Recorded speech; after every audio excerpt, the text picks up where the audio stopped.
Merci pour l'invitation. Et on m'a demandé de parler de l'Europe des États et de l'Europe des peuples. Ou plutôt, comment passer de l'Europe des États, très bien décrite par Gustave, à l'Europe des peuples. D'abord, pour introduire mon propos, je voudrais définir l'Europe des États. Ça a très bien été fait par Gustave, mais je voudrais insister sur un point. La promesse initiale du projet européen, c'est assurer la paix, avoir une prospérité partagée et une diversité assumée. La paix, c'est un succès au sein de l'Union. C'est plutôt un échec aux abords. Si on voit ce qui s'est passé à l'est du mur au du rideau de fer, en Yougoslavie, en ex-Yougoslavie, et aujourd'hui au Proche et au Moyen-Orient. Sur la prospérité partagée, c'est complètement un échec. Depuis 30 ans, on a une concentration des richesses dans les mains de quelques territoires, de quelques entreprises, de quelques personnes, et il y a des écarts de richesse qui s'agrandissent de plus en plus. Des écarts de richesse entre territoires ou entre personnes. Et sur la diversité, on peut dire que c'est un grand succès. 24 langues officielles dans l'Union européenne, il n'y a pas d'équivalent au monde, il n'y en a que 6 officielles à l'ONU. Et pourtant, c'est la diversité des États. Le gaélique est officiel parce que l'Irlande est un État qui a demandé à ce que le gaélique soit officiel. Mais le catalan, il n'est pas officiel parce qu'il n'y a pas d'État catalan qui a demandé à ce que le catalan soit officiel. Donc la diversité, elle est seulement pour les États. Et l'Europe des peuples, c'est quoi? L'Europe des peuples, ça va être une Europe plus démocratique, plus sociale et plus diverse. Quand on a dit ça, c'est facile, vous allez me dire, mais je vais essayer de détailler ça point par point. D'abord, l'Europe démocratique. Plus démocratique, ça veut dire quoi? On parle tout le temps du déficit public, mais on ne parle jamais du déficit démocratique. On en parle à la fin du propos. Et hier, Jean-Georges en parlait très bien, les territoires ou la réforme territoriale ou institutionnelle, ce n'est pas un point final ou un point qui nous fait plaisir, c'est un point élément de base. C'est à partir de là qu'on peut construire des politiques publiques. Et une Europe des peuples doit se fonder d'abord sur le principe d'autodétermination. C'est un droit légal. Je voudrais citer la Cour de justice internationale, qui dans le cas du Kosovo a rendu un avis très simple. Quand il y a conflit entre le principe d'intégrité territoriale et l'autodétermination des peuples, le principe d'intégrité territoriale s'applique pour les relations interétatiques, je cite le mot, interétatiques, sinon il n'y a pas de principe d'intégrité territoriale. Le Kosovo ne violait pas le droit international en faisant une déclaration unilatérale d'indépendance. C'est-à-dire que quand un territoire, au sein d'un État, décide de s'autodéterminer, quelle que soit la forme, il a le droit, il ne viole pas le droit international. Et d'ailleurs, c'est pour ça que l'Espagne n'a pas reconnu le cas du Kosovo, parce que s'il reconnaît le cas du Kosovo, il est obligé de reconnaître le cas de la Catalogne d'ici un mois. Donc le droit à l'autodétermination, c'est un droit, et l'Europe des peuples doit se fonder là-dessus. Le deuxième principe, ça a été expliqué un peu par Gustave, c'est le principe de subsidiarité. Sauf qu'aujourd'hui, la subsidiarité, elle se résume à 2 étages. L'Europe, l'État. Ce qui n'est pas l'Europe va l'État. Non. Nous devons construire une Europe à 3 niveaux au minimum. La région, ou le territoire, ou la nation, l'État, l'Europe. Avec le principe de base, c'est que tout part d'en bas, et on délègue ce qui n'est pas réglable, administrable, gouvernable à l'échelon inférieur. Donc on monte à l'État étatique, ce qui n'est pas gérable à l'État régional. On monte à l'État européen, ce qui n'est pas réglable ou administrable au niveau étatique. C'est ça la véritable subsidiarité. Mais ça veut dire qu'on part avec toutes les compétences en bas et on les monte petit à petit, et non pas comme aujourd'hui, où en France toutes les compétences sont au niveau de l'État. On a délégué quelques-unes au niveau européen, quelques-unes au niveau des régions. C'est très faible, mais vous avez un énorme losange. Le cœur du pouvoir, il est au niveau étatique. Dans d'autres États, c'est bien différent. Si vous avez des systèmes fédéraux comme en Belgique ou en Allemagne, on peut comparer aussi en Grande-Bretagne ou en Espagne, il y a plus de compétences au niveau régional. Ça fait un peu une forme pyramidale, mais on est bien loin de cet esprit de subsidiarité où tout part du bas. Mais c'est surtout au niveau institutionnel où on peut rendre l'Europe plus démocratique, et je voudrais passer le cœur de mon intervention là-dessus. Souvent on dit l'Europe, c'est pas démocratique, l'Europe, on ne sait pas ce qui se passe, mais on évite, on oublie, on ne fait pas le comparatif avec la France. C'est loin d'être un système parfait en France, mais j'aimerais prendre le temps de faire une petite comparaison entre les deux. La Commission européenne, si on considère que c'est l'exécutif européen, l'embryon de gouvernement européen, est composée d'un commissaire par État. C'est absurde. C'est comme si en France on avait un gouvernement composé par un ministre par région. Pourquoi il n'y a pas 2 bons commissaires européens danois meilleurs qu'un Français? C'est absurde. On est dans la conception des États. Il faut que chaque État ait son commissaire européen au sein de l'exécutif. D'ailleurs, le traité de Lisbonne prévoyait qu'on décroche, qu'on ne soit plus un commissaire, un État, mais qu'on ait 2 tiers de commissaires par rapport au nombre d'États. Qui a refusé? Les États. Encore une fois, parce qu'ils veulent leur mainmise dans la Commission. Les commissaires européens, une fois qu'ils sont nommés, ils sont auditionnés, ils doivent répondre à des questions écrites, les réponses et les questions sont publiques, et une audition publique de 3h30. Et ça n'existe pas en France. Vous imaginez une seconde, un ministre nommé par le président de la République, auditionné avant d'être nommé ministre, savoir s'il est compétent et intègre, parce que c'est le cœur de l'audition à Bruxelles, jamais.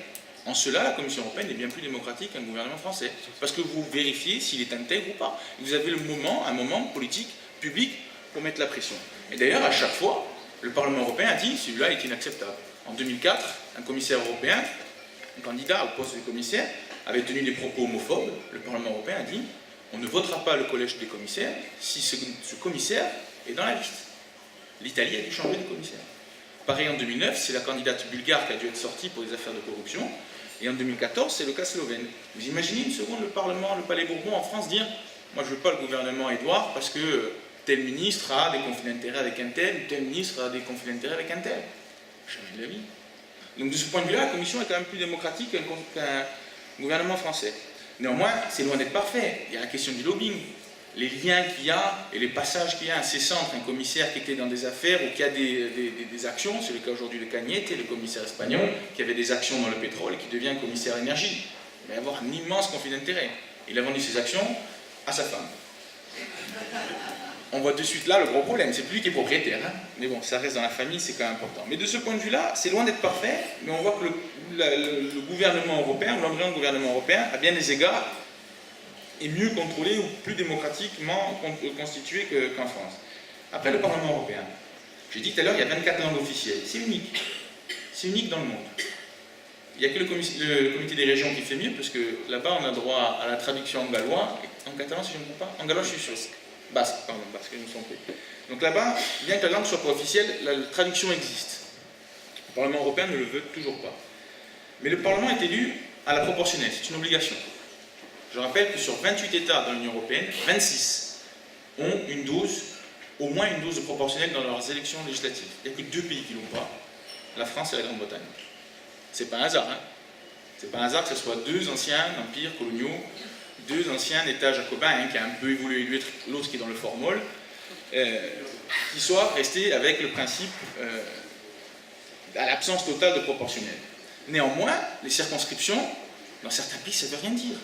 En France, vous avez la Corse avec la PACA, le Rhône-Alpes. Quelle est la cohérence de ce territoire? Zéro. Vous avez une circonscription qui était Bretagne, Pays de la Loire, Poitou-Charentes. Quelle est la cohérence de ce territoire? Zéro. Il faut que les circonscriptions, c'est ce que vient de dire Gustave, reflètent la réalité des territoires. Il faut que la Corse ait sa propre circonscription. Il faut que la Bretagne réunifiée ait sa propre circonscription. C'est de l'évidence. De la même façon qu'il existe en Belgique, une circonscription pour les néerlandophones, une circonscription pour les francophones et une circonscription pour les germanophones. Il y a, je ne me trompe pas, 60 000 habitants ou 80 000 habitants qui parlent l'allemand en Belgique. Ils ont leur circonscription. Pardon ? Et ils ont leur circonscription et leurs députés européens. Parce qu'on considère que les germanophones de Belgique ont droit à une représentation à Bruxelles. Donc il y a bien la possibilité, et la France évidemment est en retard là-dessus, mais la possibilité d'avoir une représentation des territoires, ou du moins des peuples, au Parlement européen. Ensuite, évidemment, comme dans tous les parlements, en principe, les débats, les amendements, les votes sont publics au Parlement européen. Vous allez me dire, c'est normal, c'est évident. Oui, vous allez voir dans 5 minutes, quand on va s'intéresser à la deuxième chambre, comme disait Gustave, c'est bien différent. Enfin, comme tout parlement, le Parlement européen vote à la majorité simple.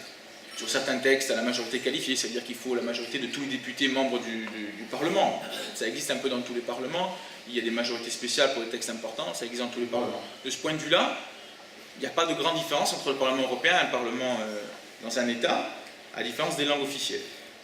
D'ailleurs, en Belgique, au Parlement national, au Parlement fédéral exactement, vous pouvez parler néerlandais ou français, hein, comme vous voulez.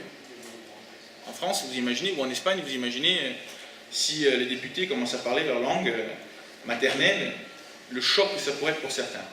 Mais je voudrais insister sur le Conseil, parce que l'Europe des États, elle est là, dans le Conseil.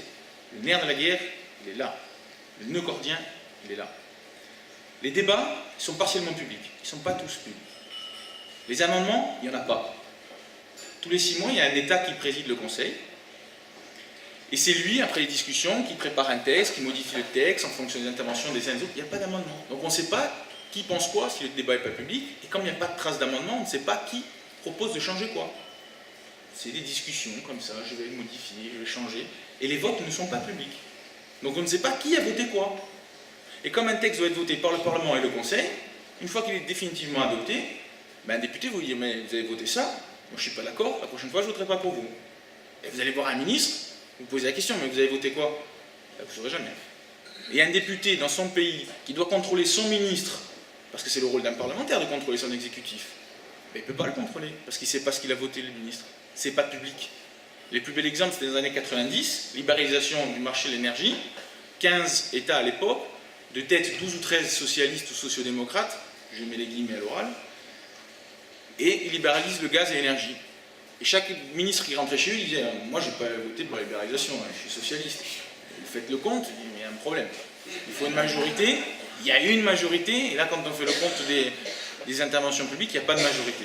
Donc il y a des ministres qui mentent, qui utilisent le secret du vote pour pousser leur agenda politique, personnel, industriel, des champions comme EDF par exemple pour la France, au détriment de la démocratie. Donc le problème il est là.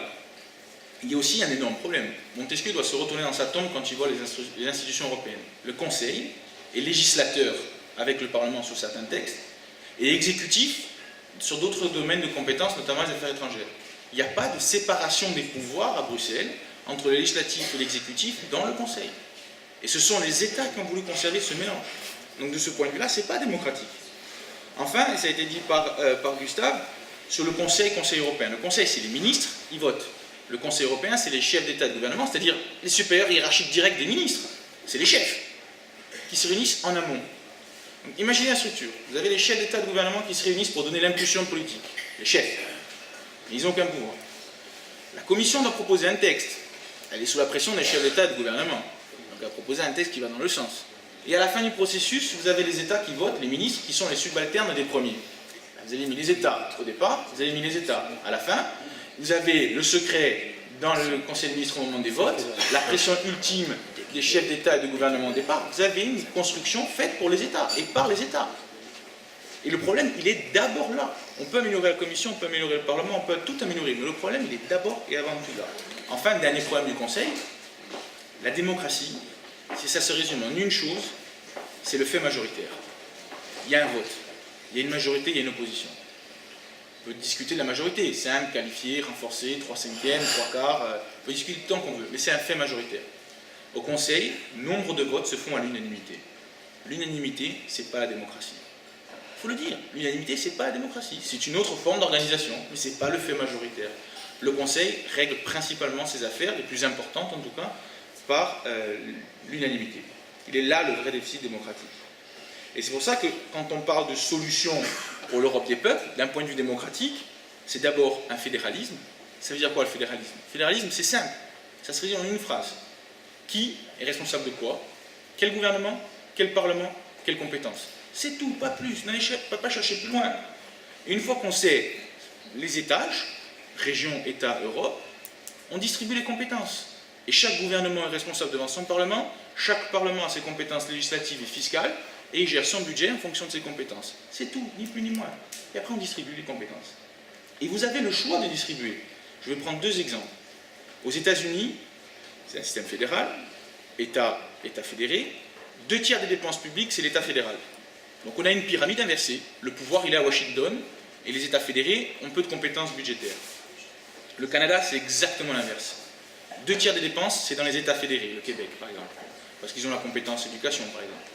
C'est-à-dire que le centre de gravité du fédéralisme canadien, il est dans les États fédérés, pas dans l'État fédéral comme aux États-Unis. Donc on peut très bien imaginer un fédéralisme où le centre de gravité, il est en bas, le plus bas possible, le plus proche des peuples, dans le premier étage de la fusée, dans une vraie pyramide. Donc c'est le fédéralisme parce que c'est la transparence, qui est responsable de quoi, et les citoyens votent. C'est cette pyramide qui part du bas, le centre de gravité de la pyramide il est dans le bas, mais nous on est en faveur du fédéralisme différencié. Ça veut dire qu'il doit y avoir plusieurs systèmes différents. Et l'exemple du CETA a été donné. Si une région est compétente sur quelque chose, elle a son mot à dire à Bruxelles. Et on n'a pas à juger si elle est pour et contre. On peut être pour ou contre le CETA. Je suis contre, pas de problème. Je pense qu'ici, majoritairement, on est tous contre le CETA. Mais la Wallonie est compétente, oui ou non? Si oui, elle a le droit de s'exprimer. Sinon, elle n'a pas à s'exprimer. C'est ça le fédéralisme différencié. C'est ça la subsidiarité. C'est accepter que quelqu'un soit compétent et le laisser décider par lui-même. Si la Wallonie considère que c'est mauvais, elle a le droit de voter non.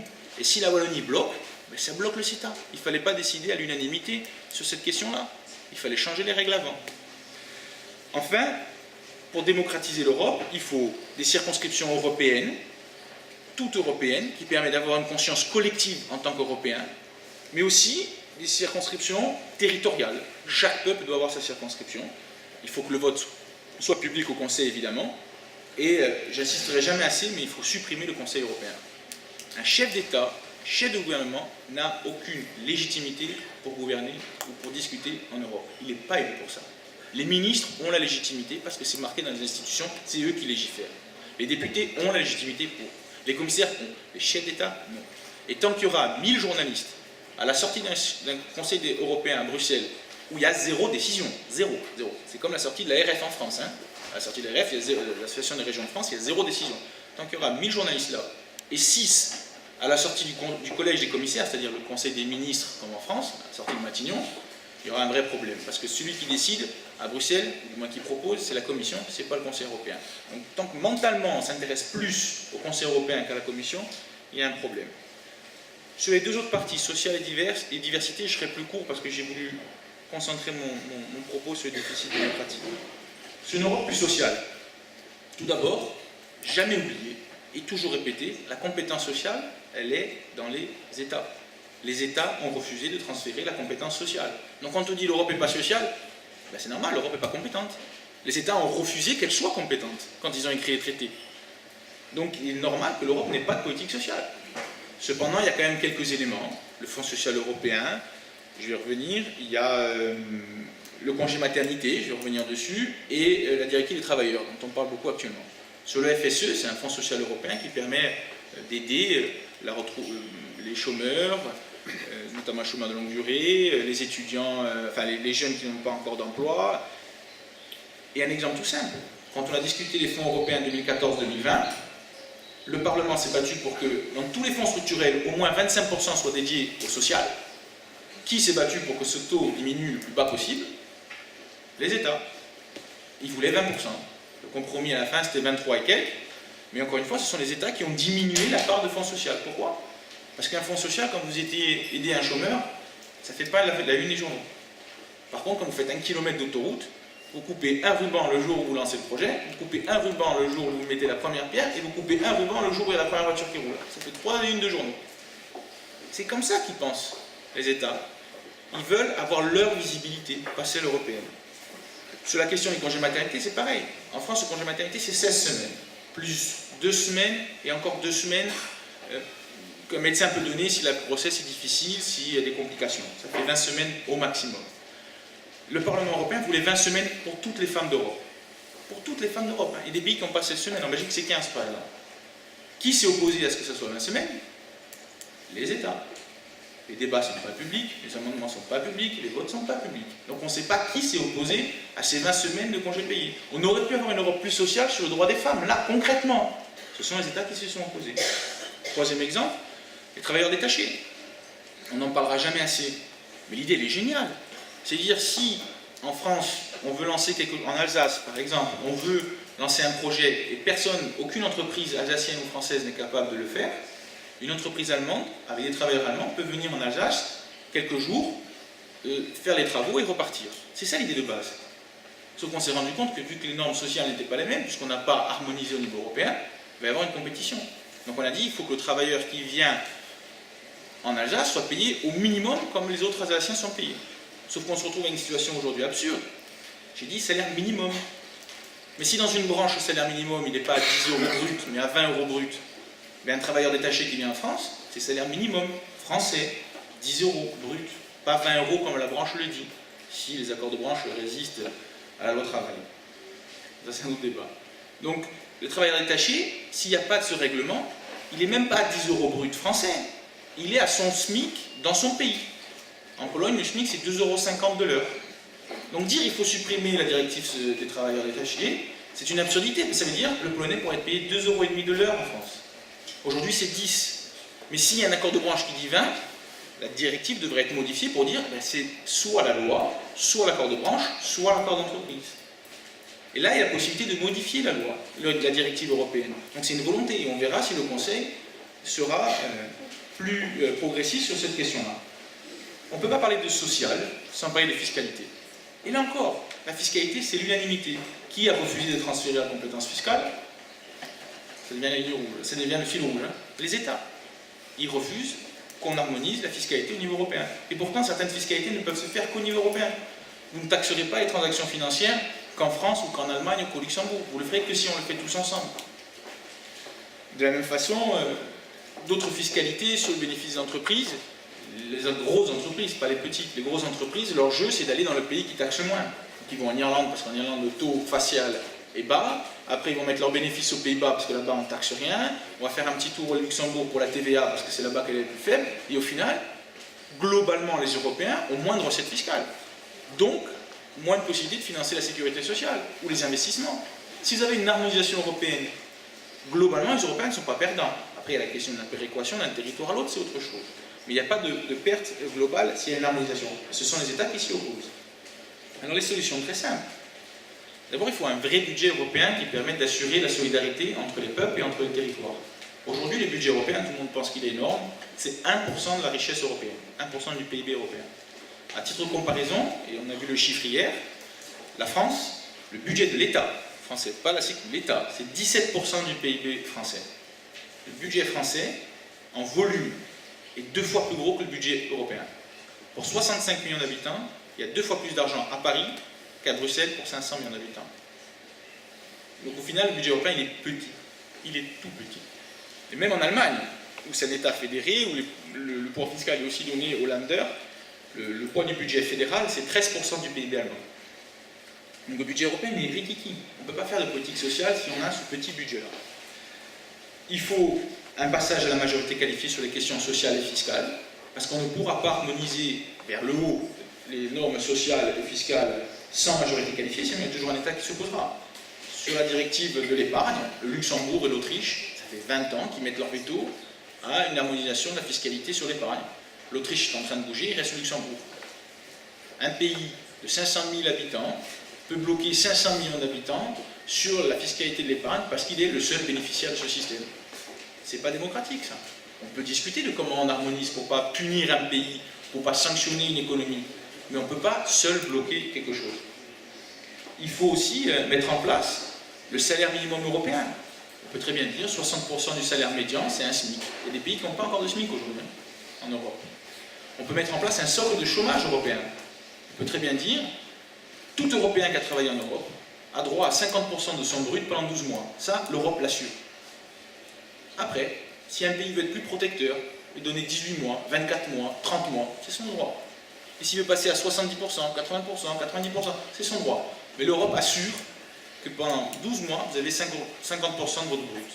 Ça serait aussi un signal fort. Et ça ne coûte pas d'argent, parce qu'en fait, on transférait les recettes qui vont avec. Et aujourd'hui, à peu près tous les pays ont ce système-là. Mais ça donnerait un signal d'une Europe qui protège partout en Europe. Dernier point très court, c'est sur la diversité. Le slogan de l'Europe est magnifique, unie dans la diversité. 24 langues officielles, on ne fait pas mieux. On ne fait pas mieux dans le monde. Sauf que c'est les États. C'est les langues des États. Je donnais tout à l'heure l'exemple. Le gaélique, le maltais sont officiels parce que l'Irlande, quand elle est rentrée en 1973, elle a dit je veux l'anglais et le gaélique. L'anglais, ça allait bien, les Britanniques rentraient aussi. De toute façon, ça ne posait pas de problème. Et le gaélique est langue officielle. Tout est traduit. Tout document officiel, règlement, directive, est traduit en gaélique à la sortie. Maltais, pareil, c'est une langue officielle. Mais le catalan, qui est parlé par 7 millions de personnes, ou le basque, par des millions de personnes, n'est pas traduit. Les textes ne sont pas traduits dans ces langues-là, parce que l'État espagnol, l'État français refuse que ces langues-là soient officielles. Donc la première chose à faire, c'est reconnaître toutes les langues. Deuxièmement, c'est donner accès aux fonds européens à toutes les langues. Il n'est pas normal que certains programmes soient réservés uniquement aux langues officielles. Et il faut que les fonds européens servent aussi à des politiques linguistiques et culturelles. Si demain l'Assemblée de Corse décide qu'il y a des écoles d'immersion financées par les fonds européens, défendre la langue corse, ça fait partie de défendre le patrimoine européen linguistique et culturel. Donc l'Europe devrait cofinancer ces actions-là. Aujourd'hui, ce n'est pas possible. Donc il y a les moyens d'avoir une Europe plus diverse, avec des programmes et des soutiens financiers et politiques de l'Union européenne sur les territoires. Et pour conclure, je voudrais dire deux choses. Les États centralistes nous ont fait croire, pendant des décennies, si ce n'est pas des siècles, qu'il y avait des coins dans ce monde. On vit sur un globe. Par définition, il n'y a pas de coins. Mais les États centralistes nous ont fait croire qu'il y avait des coins. 4 coins du monde. La Corse est dans le coin en bas à droite de la carte française. Quand elle est mise au bon endroit, parce que des fois on est dans le golfe de Gascogne. Hein. Moi je me souviens à l'école des cartes où la Corse était au large de Bordeaux. On touchait presque le Pays Basque. Mais il n'y a pas de coin. Sur une sphère, par définition, il n'y a pas de coin. Regardez la carte, le globe, la Corse, elle est à côté de la Sardaigne, de l'Italie, au milieu de la Méditerranée, à mi-chemin entre l'Europe et l'Afrique. Il n'y a pas de coin, elle est le centre de quelque chose. Quand vous regardez l'Alsace, la carte française, l'Alsace est dans un coin. Mais non, elle est au centre. Elle est au centre avec le Rhin, au centre entre la France et l'Allemagne, la Suisse, le Benelux. C'est un centre. Vous regardez le Pays Basque, vous regardez la carte de la France, c'est un tout petit coin en bas à gauche caché. Mais non, c'est un centre. Pareil la Catalogne, pareil la Bretagne. Il n'y a pas de coin. La force des États centralistes, c'est de nous faire croire que nous sommes dans des coins. Nous sommes tous le centre de quelque chose, et la première chose à faire, c'est se réapproprier ce centre.